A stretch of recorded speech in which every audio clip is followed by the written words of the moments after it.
It's not often I talk to a fourth generation individual. So this is going to be pretty cool because we're not only going to hear his story, we're going to learn about his family enterprise, which is going to be so insightful.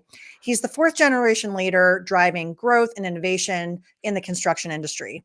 He's put his insights about navigating change and preparing for long-term success in a book called Built to Flourish, which I'm excited to learn more about. He is the president of Century Companies, Matthew Powell. Matthew, welcome to the show. Thank you for having me, Laurie. Fourth generation, whew, there's a lot there. We're going to dive in. But before we do, I have a question for you because I know that you have a lot of experience in your own family business as well as talking with others. When it comes to family businesses, what's a common myth that you can either confirm or contradict? I can contradict that family business is a grind. When I speak to people like, "Oh my goodness, you're in a family business. What is Thanksgiving like?" It is a family business can be the most rewarding and the most fulfilling journey. And it's climbing a different mountain. David Brooks talks about that there's two mountains to climb in life. There's the first mountain of ego, and there's a second mountain in the distance that is much further away and it's much harder to climb. And it's a mountain of optimizing for wisdom and relationships. And that's what I believe when family businesses are transcending generations, which is the hardest work to do in business, is to transcend generations, that you are flourishing and it can be rich and fulfilling. And that's what I believe is the myth that it can be busted. I also think that there's maybe a perception, oh, you're in a family business, it's a cakewalk because you can just put your feet up and all this money's rolling in. And Mm. based on what you're saying, Matthew, it sounds like no, that is not true. No, it is not. And family businesses that it is a cakewalk, they're going to be irrelevant within a decade or two. It's the family businesses that put the next generation on the front line and you learn the business from the ground up. That's the way that an organization can build trust with a potential family member leader. That's how you gain a deeper understanding. It's the There's a obstacle is the way. Absolutely.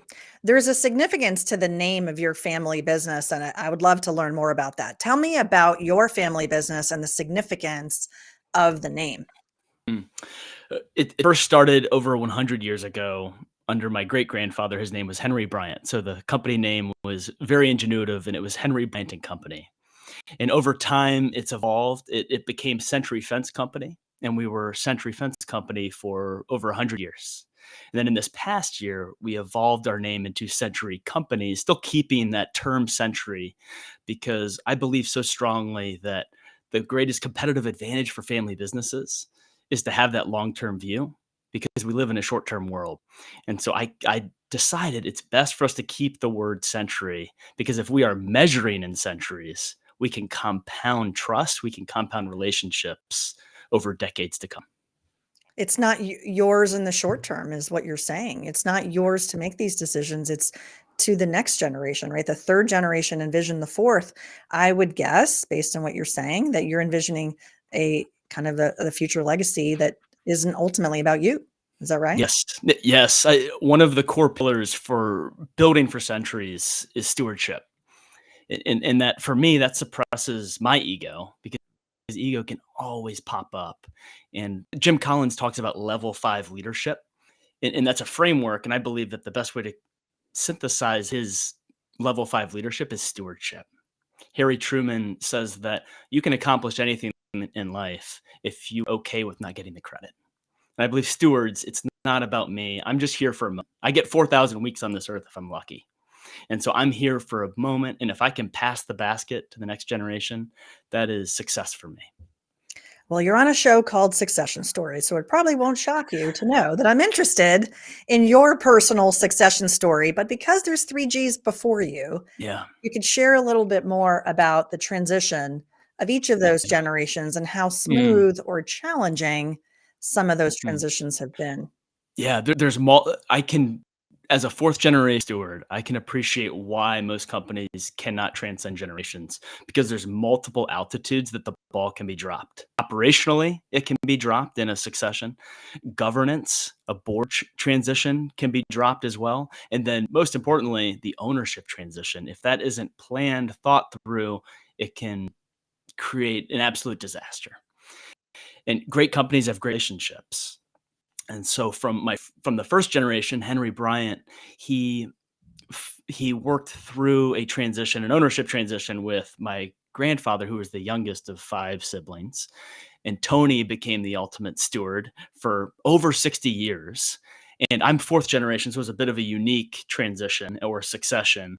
It has, in a way, skipped a generation, but the third generation is still involved in the business.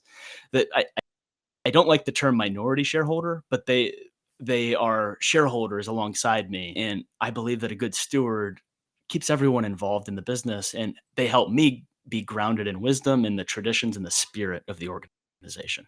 So tell me literally about your entry into the company. Were you somebody who had always thought that you would join? So with it skipping a generation, my mom was one of six daughters. My grandfather had six daughters, and my mom married a doctor, and that took me away from the Midwest, which is where Century Companies is based. And I never had any plans of joining the family business. And after college, I jumped into investment banking. I thought for me that that was going to be the best way for me to make wealth and climb the mountain of success. And I quickly appreciated that there was another journey that I could potentially join. And so after about a year of helping sell family businesses, I asked my grandfather if I could come join the family business. And he said, I've been waiting for this phone call.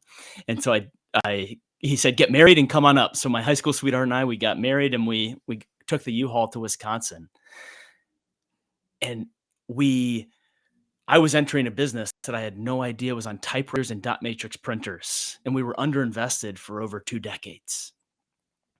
And so it has been a journey of technological evolution and evolution in making sure that this company can transcend generations, being a good steward and put in a position to be relevant in the marketplace. Yeah, you got to get some of the operational pieces. So I'm sure it was very overwhelming when you were first coming in. Your grandfather and his was he staying in the business when you joined, or was he kind of mentoring you from the outside? Yeah, I sure hope that I have his in longevity. He was 85 when I joined, and he was chairman for my first 10 years in the business. And I was able to walk alongside him and really appreciate the spirit of the organization. If you know who you are, if you know what the organization stands for, you have so much more clarity of where you can go. And I feel so blessed that I've had that opportunity to alongside him for the past 10 years to learn and listen and understand. That's really amazing. Yeah, he can certainly share some of the entrepreneurial spirit from the first gen, and then be that bridge and conduit to the future, which is I'm sure he was so proud of you coming in. Yeah. Yeah. What was difficult for you? Were you accepted as the heir apparent? Did you have to earn that title? Some people say, Laurie, I came in with a target on my back, Mhm. because they don't kind of think you have the chops. What was it like when you literally came into the organization, and at what level? What kind of Yeah. title or role did you have? I remember when I first walked through the doors on my first day, I didn't know where my office was. I didn't know where I was supposed to sit. I didn't know where the bathrooms were. I went to the president at the time and asked me what to do. And he said, well, here's the handbook and good luck, essentially. And I just went to where I was supposed to sit. And I realized after about 2 hours of studying the handbook that I needed to start adding value, or I needed to start gaining a deeper understanding of the organization. So I took a pen and paper and spent my first 3 months with no title, just listening, learning. And then I started to find ways that I could add value, and just drip by drip, day by day, I was seen to be of service to others. And I think that was the greatest blessing, even though at the time it was the most painful. All I wanted was clarity. All I wanted was a syllabus. I grew up on syllabus, but it actually turned out to be the greatest blessing because I trust, and trust ultimately is the greatest asset to have in an organization. And fast forward 8 years of being in the second chair, that trust allowed me to institute a lot of wonderful, I believe, wonderful change once I became the first chair leader.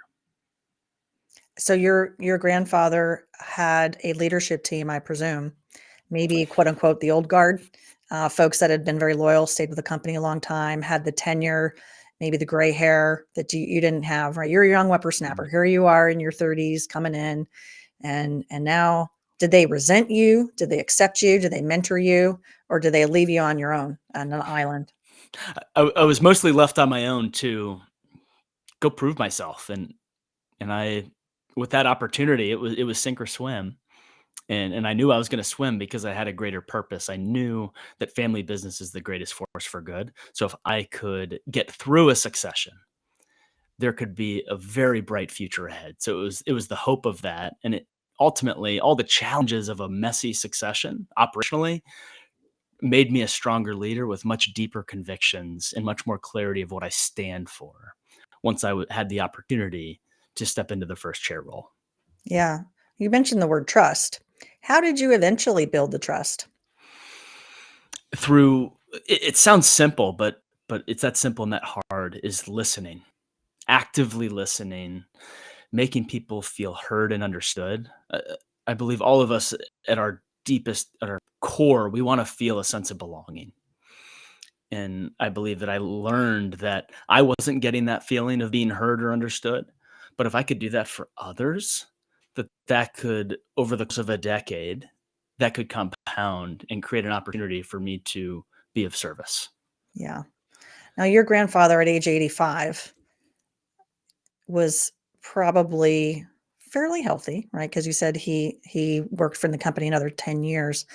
But there's a realism there, and I speak Mhm. from other clients and company, clients and their experiences and what they've shared, which is, look, everybody else in the organization is looking at the leader going, what are they doing? Why is there no decision? And there's a frustration that they don't know the future because they don't, we don't control the big picture a lot of times. And a lot of times companies wait to do transition planning or succession planning when there's a crisis. There's a crisis of health, there's a death in the family, and the leader's no longer able to serve, and that can cause a lot of problems and disruption. Mhm. What was it that either kept your grandfather from doing succession with the folks who were already in the company, or kept him from saying, I'm going to sell this thing. Mhm. I don't see the next steps here in my family. What kept him thinking that you might join or that there was a different path? And I don't know what he explored. Maybe he shared that with Mhm. you. Mhm. I think he held on for over 60 years in hopes that I would join the organization, and so when that day came, he was continuing to watch and see if I would develop and be worthy of stepping into the role as a steward. What I've seen and explored over my 10 years in family business is that succession is not a skill that people work on.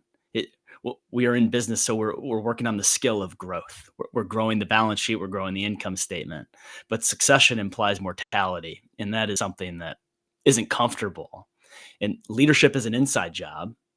If you're working on your heart, you're working on your soul, you're working on your mind, your body, then you can begin to feel comfortable in the space of working on succession. But that's why I think it's so often avoided is it's an inside job. You got to be good to be able to do that. And that's why it's just avoided because it's more fun to grow this. Well, maybe we can suggest that succession is growth. And Mhm. It is. some of the It is maybe level some of 5. the challenge or the barrier is the identity. But if we can unlock how we perceive succession, and let's put succession in one of two buckets, succession of leadership and succession of ownership, because those are different. They can Right. be mutually exclusive. Right. And I find, and especially coming on, talking to folks like yourself who come on the show, it's it's all over the place. Why do owners hold on too long until it's too late, or finding the right person? So I guess the question to you, Matthew, would be, if you were going to describe some of when you were put your M&A hat on, right? You Yeah. helped sellers sell their business, family businesses sell the business. Right. Thinking back to that time when you were working with them, how many of them were truly personally ready? I I would argue that I don't think they were personally ready. I don't believe most people are doing the hard work of working on themselves. Phil Jackson talks about building dynasties, building things that are truly great. It's a spiritual journey, and it's climbing that mountain in the distance. And I think that's a long term perspective. And business is so often put into the secular when if you want to really work on something that can transcend and have that fulfillment, I think it comes to something bigger than yourself and exploring that. You think it's purpose? You think would you use that word? I would. I would. I would use that yes, absolutely. Something bigger than yourself. Yeah. Well, describe for me then how you see your purpose inside the company Mhm. and how you would describe your purpose outside the company. I I found it I mentioned that my operational succession was difficult. It was a challenge. It was the greatest blessing. It helped me to I was journaling for over 7 years just to try to gain clarity of why am I here? What am I doing? And it helped me appreciate that I had a sense of purpose. And for me, that purpose was building an organization that can continue to transcend generations where people can flourish. And it was through that pain and that reflection that I was able to find that clarity. And flourishing for me is a place where I can come to work with my teammates and we're inspired, we're safe during the day, and we're going home to our families fulfilled. I think that just creates a noble purpose that that gets people potentially excited to come to work. And then how about outside of the company? I what I'm so passionate about with family business is that you can become integral within the communities that you serve, and if you're there for generations, you can build those relationships, whether it's with schools, nonprofits. You're part of building culture and doing something that's truly good for others. That's beautiful. It's taken you some time, it sounds like, to get that clarity, and you had to kinda hit a little bit of a bottom to come back up. Um, what did that feel like to you when you were, in that place that was kind of a darker place? It's really hard. It was really hard, and fortunately, I've my wife was walking alongside me and just grounding me that it's going to be okay. You can get through these bumps, and also finding mentors along the way. I realized very quickly that people are willing to help. If you're just willing to ask, people will step up and people want to give back that are on the other side. And that's been one of the most beautiful parts of my journey thus far is having a noble purpose of building an organization of human flourish transcending generations. It's allowed me to have relationships with people that maybe I wouldn't have had if I wasn't thinking that long term. When it comes to business transition, it can be challenging. You've described some of the challenges. What's some advice that you might share for a family business leader that is in the throes of change or Mhm. contemplating transition planning? I I would always keeping in mind the North Star. I I've had a lot of bumps along the way, operationally, governance, and ownership succession. There were bumps at every single step of the journey, but because I was focused on the North Star, it allowed me to have patience. It allowed me to always keep in mind that it's about the relationships. And at the end of the day, we're only here for 4,000 weeks. So if we can always keep that in mind, that it's so brief and that it's a dip, it's not permanent. But at the moment, it feels like the plane is spiraling downward. But that if you're seeking to be a steward, you have a lot more hope and a lot more patience to serve. Patience is hard to come by sometimes. It is a It is. mindset, isn't It it? is. Yeah. Tell me about governance. Does the family have a fiduciary board, a family board, a board of advisors? I have a fiduciary board, and I find that to be really helpful.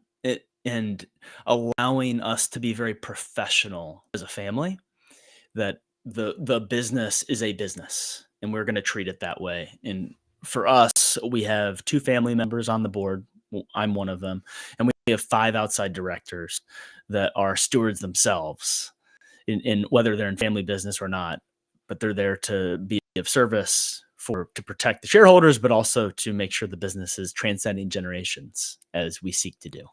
Did you create the fiduciary board or was it already in existence when you It, joined the company? it was already in existence, and then over the course of my 10 years in the family business, my grandfather gave me permission to start building my team, as he called it. So at this point, we have five outside directors that I've been able to be a part of, or if they should be on the board or not. Gotcha. Yeah. Like all organizations, there should be a transition. I serve on some advisory boards for multi-gen companies, and it's part of it, right? To get that Mhm. outside in perspective, to have the support that's needed, when it's needed, and that can be a real asset. Has your company considered creating a family advisory board, We are in the beginning stages in a family council. family And council? Great. yes, and creating an opportunity for us to have conversations before the board meeting, and then two of us that are on the board, then we can share the wishes and the needs of the family in conjunction with the board. Gotcha, gotcha. Yes. Now you've written a book. Tell me about the book. What inspired you to write it? After many difficult years in an operational succession, I was journaling to escape and to learn and to find clarity. And after 7 years of these journal entries, I I realized that maybe there was something there of value for others, because it's been such a fruitful journey for me.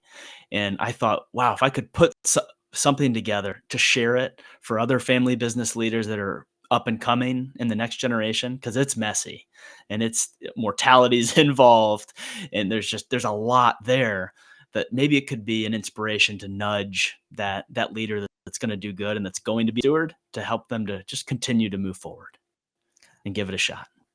When you think about the book and some of the harder chapters to write, what comes to mind? It was the working on yourself. It for me, like, really getting vulnerable and appreciating that I'm my own greatest project to work on, and that if I can work on my heart, work on my soul, work on my mind, and fortify my physical health, then that allows me to be a better leader and to help grow the organization and not be a bottleneck. Other entrepreneurs are probably facing challenges every day, right? And I wonder what's keeping you up at night?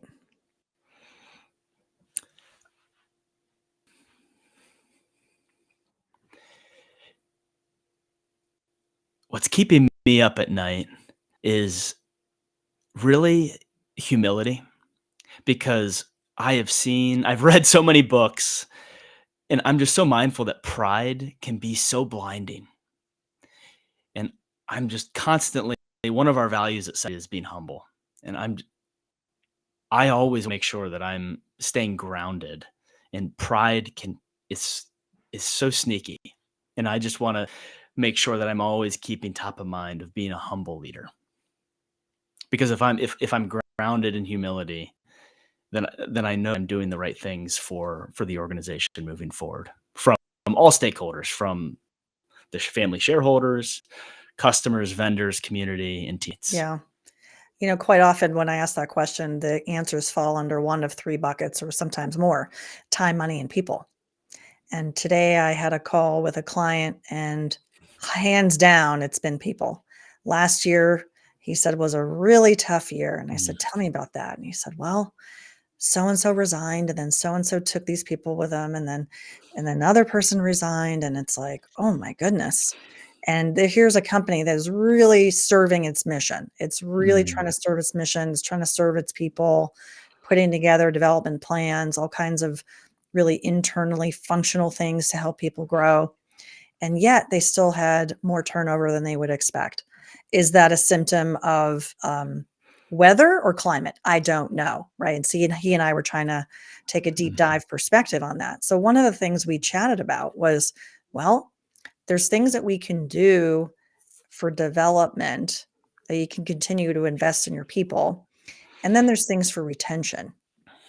And perhaps our relationships as managers and supervisors with the people who report up to us, direct or skip level, if you have a large enough organization where skip level, kind of resonates in terms of what I'm talking about here, then it's really powerful because can we be checking in with our folks and understanding what's important to them? Some people just, sure, you get that fleeting moment of a bonus, you feel good, but then that fleeting moment goes away. And then for others, it's more of that public recognition. Doesn't cost the company anything, doesn't cost the manager anything except for sincerity and time. And then that goes even longer. So I'm summarizing here saying there's extrinsic rewards, there's intrinsic rewards, and then there's the communication. And so we were chatting a lot about that. And so I just wanted to kind of propose that back to you. You've got a pretty large organization, it sounds like, to have I should ask you how large your company is. I don't know any of the back data that you can share here. But give us a sense of what you think about this challenge with people and and maybe you're lucky enough in your company that you guys have figured it all out. I'd love to learn. I'd love to learn the secrets. We have certainly not figured it out, but one of that I'm seeking to do. We are meaning seeking creatures, and to build work that matters, have I see the equation as having a noble purpose, communicating that noble purpose relentlessly, and then having a BHAG, as Jim Collins calls it. So having a noble purpose with a big, exciting goal of opportunity, because if a company is growing, they're learning, that creates work that matters. And I think for us, what I've learned this past year is we're not creating success, we're attracting success with building an organization and an environment with good soil so that people want to come and jump in and play with us. Um, Daniel Pink wrote an incredible book called Drive 2.0, and he talks about the compensation really comes down to mastery, autonomy, and purpose. And that's one of the ways that we think about our compensation plan is, are we creating an environment for people in their roles in every aspect, in every aspect of the organization? Are they gaining mastery in their craft? Because all work is honorable work. And then autonomy, are we starting with a wager of trust, or is this a compliance culture? We're seeking to start with a wager of trust because no one comes to work wanting to do a bad job. And then purpose, and then tying it back to, for companies, we're in the safety and security business. So we're seeking to always tie our work to helping build safer communities so that everyone is helping lay the bricks, not for a wall, but for a cathedral, and seeking to build meaning. We haven't figured it out. We are on our way, trying, and we're climbing that mountain in the distance. Yeah. Yeah, no, it's that doesn't shock me that you haven't feel like you haven't figured it out. But I think especially in this time, we still talk about quiet quitting. We talk about what's the other phrase? The kind of the confirmed resign or whatever. Like, hey, I'm out of here. And we might encounter those things as entrepreneurs. But it sounds like from a leadership perspective, you have a North Star, you have a top-down view, it's shared, it's disseminated, it's understood, and it's being lived, which is really, really impressive. That's great. How many employees are in the company? About 175 teammates at this point. Okay. Yeah, And yeah. multiple states or just one state? We work in 10 states and we have 9 locations. Gotcha. Yeah. Yeah, so really disseminating that and keeping people, looking to that North Star is probably something that you spend time on, I would imagine. Yes, something I try to always spend more time on, because no one has ever told me, Matt, you are communicating too much. I, I see it as we at Century have flipped our org chart upside down. It's a nice reminder for me that gravity works against communication. Gravity works against the values. And as a leader, we need to always be pushing up that communication so that imagination doesn't take over within the organization. Mhm. So you've been at the company now how many years? Over 10 years now. Over 10. Okay. If you could Yes. go back in time at any point in that 10 years or even before and give yourself some entrepreneurial advice, what would it be?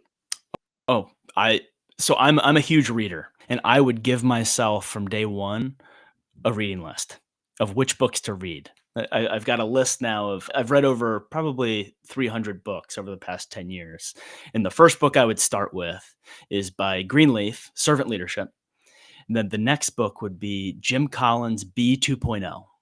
That has been a game changer for me. And it's all about building lasting and enduring companies. It's just the most generous book that Jim Collins put out into the world. That's a great reading list. That's 300 books. All right. So you're Yeah. averaging 30 a year. I would say that's 2x where I am. So I can appreciate that. Because I have this little fun stack I have in my office. And then I kind of keep track to the versus the stack from last year.